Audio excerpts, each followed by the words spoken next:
В эфире на Якутия-24 новости экономики. В студии Нюргуяна Иванова. И в ближайшие минуты я расскажу об экономических событиях в республике и стране. Первую партию бипланов передадут Якутии в 2021 году. Авиакомпания «Полярные авиалинии» и Улан-Удэнский авиационный завод холдинга «Вертолеты России» подписали сегодня долгосрочный контракт на поставку самолетов малой авиации. Уникальный для своего класса дальностью полета самолет уже презентовали в Якутске в аэропорту Маган.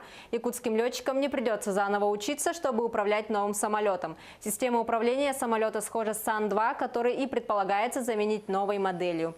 Легкомоторный самолет планируется использовать для решения проблемы низкой транспортной доступности в отдаленных населенных пунктах.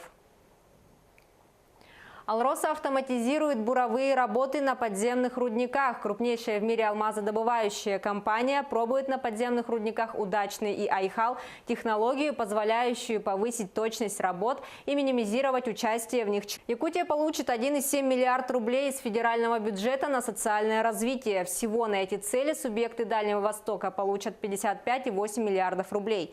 На эту сумму в Якутии построят и модернизируют объекты, которые должны решить социальные проблемы. Это ремонт детской поликлиники в Нерюнгри, реконструкция сооружений жилищно-коммунального хозяйства, строительство нового здания районной гимназии в Хандыге, строительство многофункционального спортивного зала в Среднеколымске и строительство 35-й школы в Якутске.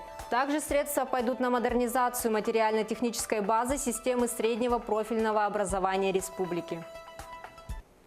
В Покровске может появиться детский сад на 240 мест в рамках крупного проекта по государственно-частному партнерству.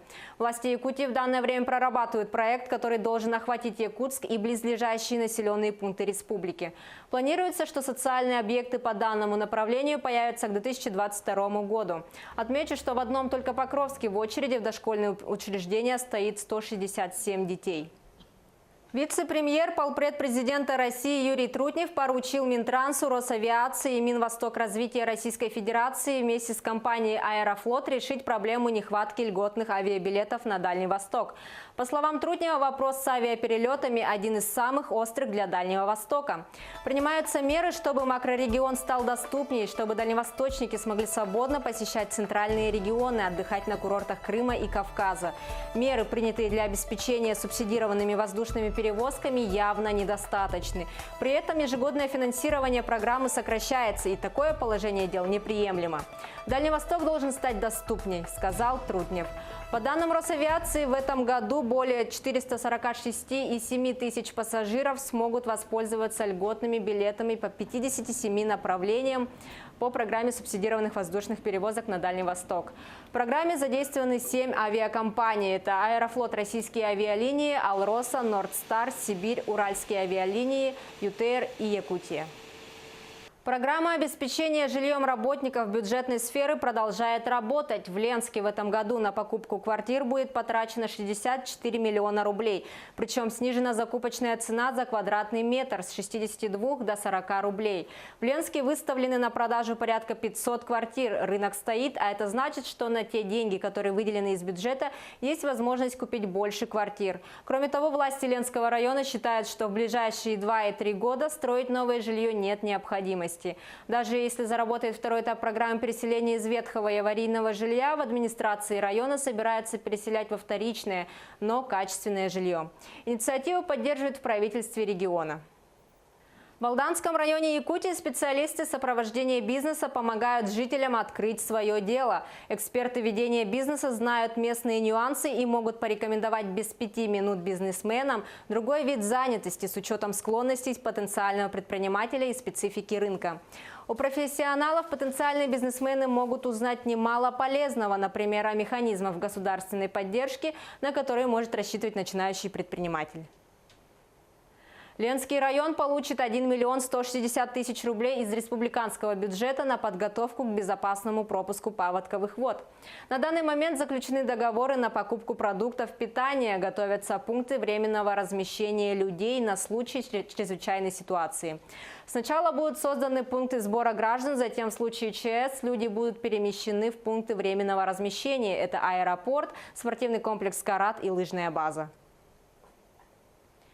В республике завершилась ежегодная профориентационная экспедиция школьников «Молодежь Якутии в промышленность».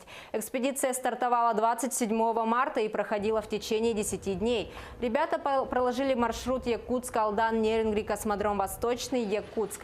Посетили такие объекты компаний, как Якутуголь, Алдан Золото, Селигдар и другие промышленные объекты. В этом году проект вышел на Дальний Восток. Конечной точкой экспедиции стал новый Космодром Восточный. Молодые люди осмотрели современные объекты ракетно-космической промышленности, посетили стартовые технические комплексы космодрома. Экспорт продуктов питания и сельхозсырья России вырос в прошлом году на 21,1% и составил более 20 миллиардов долларов. Основными покупателями российских товаров в 2017 году оказались страны дальнего зарубежья. Это Египет, Турция, Китай, Южная Корея. На их долю пришлось 75% всей стоимости вывезенных товаров. Компания «Роснефть» стала самой дорогой нефтегазовой компанией в России, обогнав «Лукойл» и «Газпром». Объективных причин или каких-то новостей, которые спровоцировали рост стоимости бумаг «Роснефти», нет. По прогнозу экспертов, акции «Роснефти» в течение года могут вырасти почти на 20%, до 385 рублей за бумагу. Сбербанк России снизил ставки по кредитам для малого бизнеса с годовой выручкой до 60 миллионов рублей. Максимально низкую ставку 13,9% годовых можно будет получить при привлечении кредита на покупку недвижимости в коммерческих целях.